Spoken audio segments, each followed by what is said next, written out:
નમસ્કાર દર્શક મિત્રો, વેલકમ ગુજરાતની ચેનલમાં હું છું આપની સાથે સુમિતા ચેનલ। હું હાલ આવી છું હરણી પોલીસ સ્ટેશનમાં।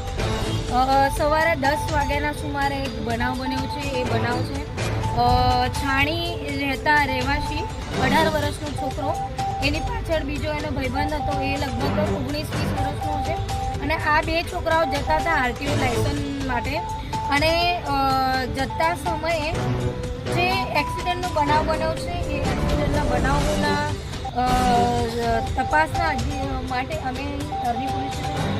અને હરણી પોલીસે આ જે ટ્રક દેખાઈ રહ્યો છે આ ટ્રક ડિટેન કર્યો છે અને એની ઉપર જે ગાડી છે એ જે છોકરો ચલાવતો હતો એ ગાડી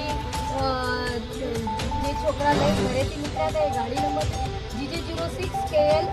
1983 આ ગાડી નંબર છે, ટ્રક નંબર છે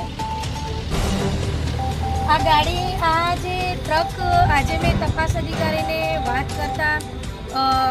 અમને એવું જાણવા મળ્યું છે કે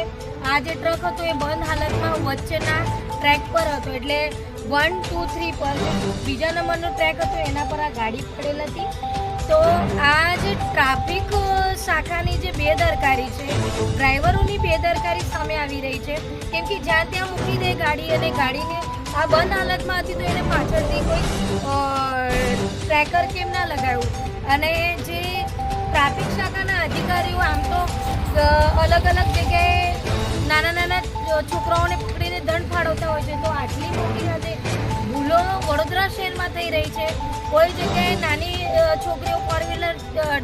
ડ્રાઇવિંગ લાઇસન્સ વિના 4-વ્હીલર લઈને નીકળી પડે છે, ડ્રિંકિંગ કરીને ડ્રાઈવર ગાડી ચલાવતા હોય છે અને આ એક્સિડન્ટોના બનાવ વારંવાર થઈ રહ્યા છે। હું